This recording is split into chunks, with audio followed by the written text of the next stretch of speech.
प्रिय विद्यार्थियों, आज मैं आप लोगों को कक्षा 9 गणित अध्याय का नाम है हीरोन का सूत्र की पहली प्रश्नावली 12.1 के प्रश्न संख्या 1 को आज मैं आप लोगों को बताऊंगा इस वीडियो में। इससे पहले की वीडियो में मैंने आप लोगों को ये हीरोन का सूत्र क्या है, हीरोन का सूत्र, इसके बारे में मैं आप लोगों को विस्तृत रूप में बता दिया हूं। आज मैं उसी हीरोन सूत्र का प्रयोग करते हुए आपको इस प्रश्न का हल बताऊंगा।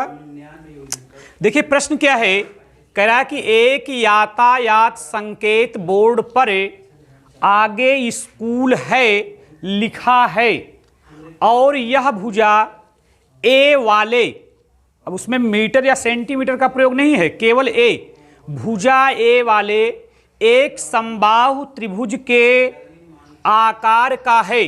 कह रहा है कि हीरोन के सूत्र का प्रयोग करके इस बोर्ड पर का क्षेत्रफल ज्ञात करना है।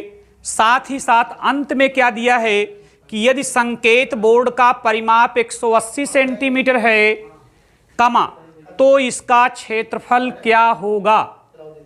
ठीक है ना। तो आप ये समझिए कि हम सबसे पहले इस प्रश्न को हल करने के लिए एक यातायात संकेत बोर्ड बनाकर आपको समझाते हैं। तो पहला प्रश्न है हमारा, सबसे पहले हम एक यातायात संकेत बोर्ड बना लेते हैं जो कि समबाहु त्रिभुज के आकार का हम लोग बनाएंगे। देखिए हमने समबाहु त्रिभुज का एक चित्र आप लोगों के सामने प्रस्तुत किया। अब इस समबाहु त्रिभुज की प्रत्येक भुजा को हम ए मान लेते हैं। चूंकि ए भुजा वाला कहा है तो हम सबकी भुजा ए मान लेते हैं। तीनों माने त्रिभुज की तीनों भुजाओं को हम ए मान लेते हैं। इसे हम एरो के माध्यम से प्रदर्शित कर देते हैं। तो इस प्रकार से आप देखिए कि आपका ये एक, अब ऐसे हम इसमें जैसे जमीन में गाड़ने के लिए हमें जैसे एंगल मान लीजिए यहाँ लगा दिया, ऐसे रहता है और यहाँ लिखा रहता है कि आगे स्कूल है, आगे स्कूल है। ऐसा आप लोग रोड पर देखते होंगे। कभी कभी जो स्कूल रोड पर रहते हैं उन स्कूलों के पास में ज़्यादातर ये बोर्ड ऐसे लगा रहता है। तो इस जो ये आयताकार, जो ये त्रिभुजाकार बोर्ड है, इसकी प्रत्येक भुजा जो है ए है। अब वो मीटर में है कि सेंटीमीटर में ये नहीं दिया है, अंत में जरूर दिया है कि बोर्ड का परिमाप इतने सेंटीमीटर है। तो अर्थात ये माना जाए कि ये सेंटीमीटर में ही ये है, अर्थात ये सेंटीमीटर ही माना जाएगा यहाँ पर। तो ये है, तो हमको इस बोर्ड का जो क्षेत्रफल निकालना है वो किस सूत्र का प्रयोग करके निकालना है, हीरोन के सूत्र का प्रयोग करके। तो हम यहाँ पर लिखेंगे कि हीरोन के सूत्र का प्रयोग करते हुए या करके हीरोन के सूत्र का प्रयोग करके बोर्ड का क्षेत्रफल, हीरोन के सूत्र का प्रयोग करके बोर्ड का क्षेत्रफल। तो हम लोग जानते हैं कि बोर्ड का क्षेत्रफल, तो चूंकि बोर्ड जो हमारा है वो एक समबाहु त्रिभुज है, तो त्रिभुज चाहे समबाहु हो, चाहे विषमबाहु हो, चाहे समद्विबाहु हो, प्रत्येक प्रकार के, हमने बताया था कि प्रत्येक प्रकार के त्रिभुजों का क्षेत्रफल ज्ञात करने में हीरोन का सूत्र काम करेगा। तो हम जो बोर्ड लिखेंगे, बोर्ड का मतलब आप समझिए कि जो बोर्ड है वो त्रिभुजाकार है, त्रिभुज के आकार का है। तो अर्थात जो हम क्षेत्रफल लिखेंगे वो त्रिभुज के क्षेत्रफल का लिखेंगे और हीरोन सूत्र का प्रयोग हम करेंगे। तो बोर्ड का क्षेत्रफल बराबर हम यहां लिख सकते हैं कि under root S into S minus A into S minus B into S minus C. ये तो आपके त्रिभुज के क्षेत्रफल का सूत्र हो गया और हीरोन का सूत्र हो गया जो कि प्रश्न में बाध्य किया है कि इसी सूत्र का प्रयोग करिए। तो देखिए अगर हम इस सूत्र का प्रयोग करके अगर हम बोर्ड का क्षेत्रफल निकालना चाहेंगे तो ये सूत्र हमसे मांगेगा क्या क्या। तो सर्वप्रथम ये मांग रहा है यस। अब आप लोगों को मैंने पूर्व में ही बताया था कि यस क्या है। यस का मतलब होता है सेमी पेरीमीटर। बोलो क्या होता है? Semi perimeter. मैंने बताया था अर्ध परिमाप। तो सर्वप्रथम हम यहां ज्ञात करेंगे इसलिए यस बराबर, तो यस बराबर हम पहले निकाल देते हैं a plus B plus C by 2। इस सूत्र का प्रयोग करके हम यस का मान निकाल लेंगे। यस माने मैंने बताया था सेमी पेरीमीटर यानी अर्ध परिमाप, और अर्ध परिमाप का मतलब ये होता है कि परिमाप का आधा, और किसी भी त्रिभुज का परिमाप का मतलब होता है कि त्रिभुज की तीनों भुजाओं के जोड़ का आधा। तो देखिए जो बोर्ड है उस बोर्ड की प्रत्येक भुजा ए है, तो अर्थात ए की वैल्यू भी ए होगी, बी की भी वैल्यू ए होगी और सी की भी वैल्यू ए होगी, और अपान में 2। तो अर्थात यहाँ यस बराबर बन जाएगा 3a/2। ये यस की वैल्यू आ गई।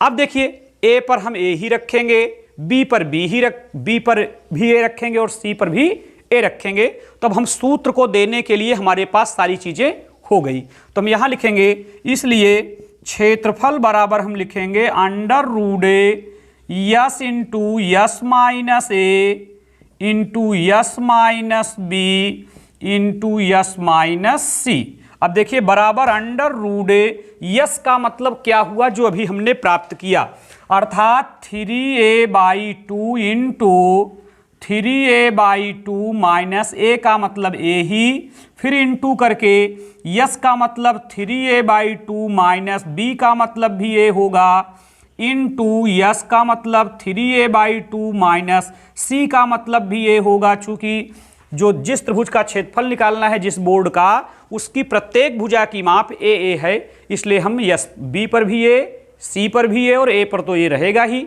क्लियर हो गया। अब इसको हम अगर हल करें तो बराबर ये बनेगा अंडर रूट ये 3a/2 इंटू, इसको घटाएंगे तो 2 कन्नम 2a, तो 3a में से जब 2a घटेगा तो 1a बचेगा बटा 2। अब देखिए यही बातें सब में बचेंगी, तो a/2 इंटू a/2, ये तीनों ब्रैकेट्स में यही बात बचेगी। तो आइए हम सबका गुणा कर लेते हैं और देखते हैं कि इसका आंसर क्या आएगा। तो हम देख रहे हैं कि इसका गुणनफल क्या आएगा। तो 3 हम लिखेंगे, अंडर रूट चिन्ह के अंदर हम क्या लिखेंगे, 3 लिखेंगे। इसके बाद देखिए अब हमारे पास a कितनी बार है, 4 बार। तो जब हम चारों a का आपस में गुणा करेंगे तो ये क्या बनेगा, a⁴ बनेगा, और अपान में क्या होगा, 2 दूनी 4 दूनी 8, अरे 2 दूनी 4 दूनी 8 दूनी 16, तो ये बन जाएगा भैया 16, यानी ये आ गया 3a⁴/16।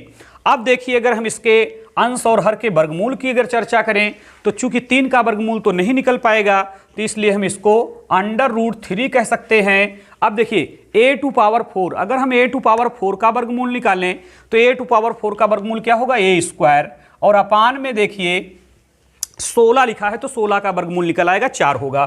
तो इस प्रकार से जिस त्रिभुज की प्रत्येक भुजा की माप ए है, ऐसे त्रिभुज का क्षेत्रफल जब मैंने हीरोन सूत्र का प्रयोग करके ज्ञात किया तो बोलो हमें क्या प्राप्त हो गया, अंडर रूट 3 इंटू a²/4।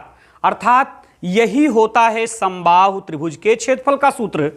आप ये समझिए कि मैंने हीरोन सूत्र की मदद से आप ये जानो कि ये समबाहु त्रिभुज के भी क्षेत्रफल की खोज हो गई, समबाहु त्रिभुज के क्षेत्रफल की भी खोज हो गई इसी सूत्र से। क्योंकि अगर मैं किसी समबाहु त्रिभुज की भुजा अगर ए मान लूं, उस त्रिभुज की तीनों भुजाओं को ए मान लूं, तो समबाहु त्रिभुज के क्षेत्रफल का सूत्र क्या बनेगा, वर्गमूल 3 या अंडर रूट 3 इंटू ए का मतलब भुजा, अर्थात भुजा का वर्ग बटा 4, यही होता है समबाहु त्रिभुज का क्षेत्रफल।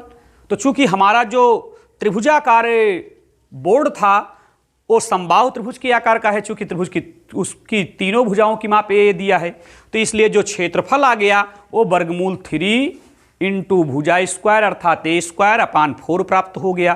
तो एक आंसर तो आपका बन गया, ये आंसर आपका बन गया, त्रिभुज का क्षेत्रफल अर्थात बोर्ड का क्षेत्रफल आ गया। अब संकेत में थोड़ा से इतना और दिया है कि यदि संकेत बोर्ड का परिमाप कितना हो, संकेत बोर्ड माने उसी त्रिभुज का क्षेत्रफल, तो संकेत बोर्ड का कितना परिमाप 180 सेंटीमीटर, तो आपको इसका क्षेत्रफल ज्ञात करना होगा फिर से। तब आप लिखिए, चूंकि संकेत बोर्ड का परिमाप कितना दिया है, बोलिए 180 सेंटीमीटर। तो मैं आपको पूर्व वीडियो में बताया था परिमाप का मतलब परितः मापः परिमापः, तो तो परिमाप का मतलब कि किसी भी आकृति का परिमाप हो, त्रिभुज हो, चतुर्भुज हो, वर्ग हो, आयत हो, किसी भी आकृति का परिमाप का मतलब उसकी समस्त भुजाओं का योग, समस्त भुजाओं की जो लंबाइयां हो उसी का योग कर डालिए। तो ये 180 अगर परिमाप दिया है तो अर्थात उसकी समस्त भुजाओं का योग 180 है। तो चूंकि समबाहु त्रिभुज की तीनों भुजाओं की माप बराबर बराबर होती है, तो अब 180 को 3 बराबर भागों में आप बांट दीजिए तो कितना होगा, 60 होगा। जब 180 को 3 बराबर भागों में बांटोगे तो क्या आएगा, 60 आएगा ना, तभी तो 60 गुणे 3 होगा तो 180 आएगा ना। तो चूंकि संकेत बोर्ड का परिमाप 180 सेंटीमीटर, इसलिए हम इसकी तुलना 3a से करते हैं तो 180 पा जाएंगे। चूंकि समबाहु त्रिभुज के परिमाप का सूत्र होता है 3a, तो 3a इक्वल कितना, 180। तो अगर हम इसको 3 से काट दें तो क्या पा जाएंगे यहाँ पर 60। तो हमने a बराबर क्या प्राप्त कर लिया, 60 सेंटीमीटर। हमने a का मान क्या प्राप्त कर लिया, 60 सेंटीमीटर हमने a का मान प्राप्त कर लिया। अब अगर a का मान 60 सेंटीमीटर प्राप्त हो गया तो ऐसी अगर a का मान, अगर जो सूत्र जो पहले हमें क्षेत्रफल प्राप्त हुआ है, अगर उसी पर हम a का मान प्रदर्शित कर दें तो उसका आंसर लिखित रूप में आ जाएगा। जो a के रूप में आ रहा है वही संख्या के रूप में आ जाएगा, अचरपद के रूप में आ जाएगा। तो लिखिए कि अब संकेत बोर्ड का क्षेत्रफल, अब संकेत बोर्ड का क्षेत्रफल, तो संकेत बोर्ड का क्षेत्रफल, तो क्षेत्रफल के लिए पहले से ही प्राप्त हुआ है वर्गमूल 3 इंटू a²/4। तो यानी वर्गमूल 3 इंटू a की वैल्यू कितना दिया है, 60, तो हम 60 गुणे 60 लिख देते हैं और अपान में क्या दिया है 4, तो हम 4 से अगर 60 काटेंगे तो ये 15 बार जाएगा, चूंकि 15 चौको 60 होता है। अब हम 15 60 का गुणा 15 छक्का 90, तो 15 छक्का 90 हुआ, लेकिन इसमें एक जीरो बचा हुआ है तो 900 और √3, तो यानी 900 वर्गमूल 3 या वर्गमूल 3 क्या वर्ग सेंटीमीटर। चूंकि इसको हम सेंटीमीटर, वर्ग सेंटीमीटर में क्यों लिखेंगे, चूंकि माप सेंटीमीटर में है, तो चूंकि क्षेत्रफल की इकाई तो वर्ग होती है इसलिए हम सेमी के ऊपर स्क्वायर कर देंगे। तो 900 वर्गमूल 3 वर्ग सेंटीमीटर, ये आपका आंसर बन गया, ये संकेत बोर्ड का क्षेत्रफल हो गया। तो प्यारे बच्चों, कक्षा 9 के विद्यार्थियों, आप लोग जो आप लोगों को पढ़ाया जा रहा है प्रतिदिन वीडियो के माध्यम से, जो बातें आप लोगों के पास शेयर की जा रही हैं, इसको आप शुरू से देखें, प्रारंभ से देखें और अंत तक देखें। जब तक पूरे प्रश्न का हल ना हो जाए तब तक आप पूरा वीडियो आप देखते रहें, क्योंकि किसी भी चीज़ को जब आप पूरा देखेंगे तभी आप जान पाएंगे कि इसमें और कौन कौन सी बातें बताई गई हैं, तभी आप प्रश्नों का हल पूर्णतः समझ पाएंगे। और इनकी आप कापी भी बनाते चलिए, कापी में इसको आप लिखते चलिए। इसीलिए हम लोग हर चैप्टर की हर प्रश्नावली के हर प्रश्नों का हल क्रम वाइज आपको दे रहे हैं और प्रतिदिन वीडियो के माध्यम से आप इसको प्राप्त करते रहें, लाभ लेते रहें। फिर विद्यालय खुलने पर हम लोग आगे देखेंगे। बस आज इतना ही।